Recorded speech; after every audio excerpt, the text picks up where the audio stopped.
Level 1 status sa syudad sa Iloilo magapabilin tubtob sa katapusan sang bulan. Inibase sa pinakaulihi nga pahayag sang Interagency Task Force o kon IATF.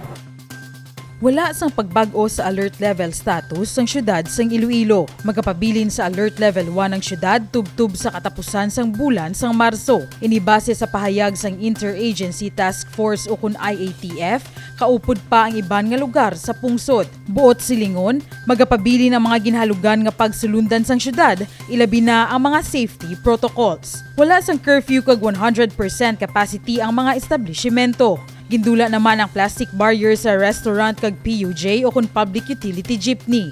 Wala naman sang liquor ban kag ginapahanugutan ang mga social kag religious gatherings. Nagsugod naman ang limited face-to-face classes sa pila ka mga universidad kag bulutuan. Madumduman, ginpahayag ni Mayor Jerry Treñas nga tiun na para makabangon ang ekonomiya sang syudad, gani ginbuksan na ang mga negosyo. Luyag man sang alkalde nga makabalik sa trabaho ang mga Ilonggo nga naapektuhan sang pandemya. Suno kay Mayor Jerry Treñas, masulod sa duha ka tuig umpisa nga nagsugod ang pandemya kag madamo ang naapektuhan. Ang pagpabilin sa alert level 1 ang nagakahulugan sang mas hilway nga paghulag sang pumuluyo, lakip na ang pagbalik sa mga aktibidad.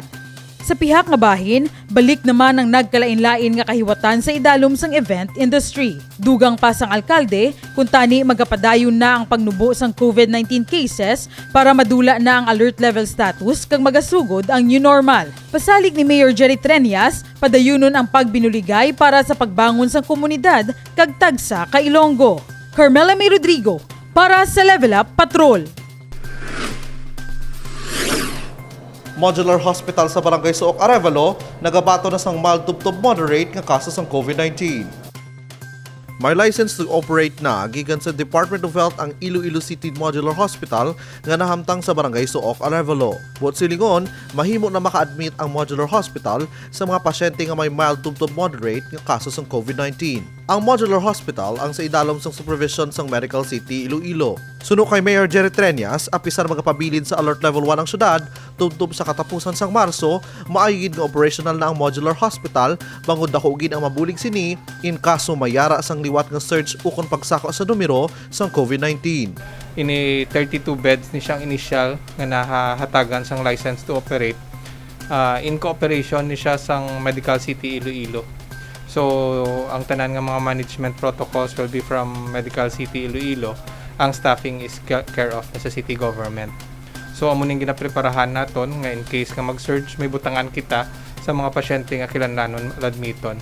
Ang mga pasyente nga ma-assess sang The Medical City ang mahimo nga ma-refer sa Modular Hospital. Dakugid ang mabulig sini para padayon nga mapanubo ang healthcare utilization sang Iloilo City. Dugang pa ni Mayor Treñas, magasirbi nga training facility ang Modular Hospital para sa Iloilo City Health Office bilang pangpanghanda sa ginatukod nga Iloilo City Hospital. Ang isa pa gid ginapreparahan naton nga mag-functional pa gid ang another 44 beds nga modular hospital.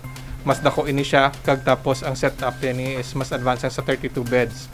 Kaya ang mga oxygen niya ni is naka-pipe in na.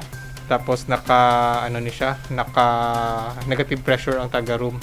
Ideal gini siya for COVID positive ng mga patients later on in case nga mag-surge. So a total of 76 beds ang ginatinguha naton nga mag-functional in case nga may surge ang syudad sang Iloilo. Sa karon, mga residente sang syudad ang mahimo maakomodar sang Modular Hospital. Apang suno sa alkalde, mahimo nga maakomodar ang taga-probinsya kung magdamo gid ang mga kaso.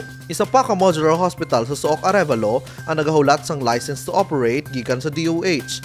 Kung mangin operational, ginalauman nga mahimo na 76 ang total COVID bed capacity sang Iloilo City. Kevin Patrick Casipe para sa Level Up Patrol.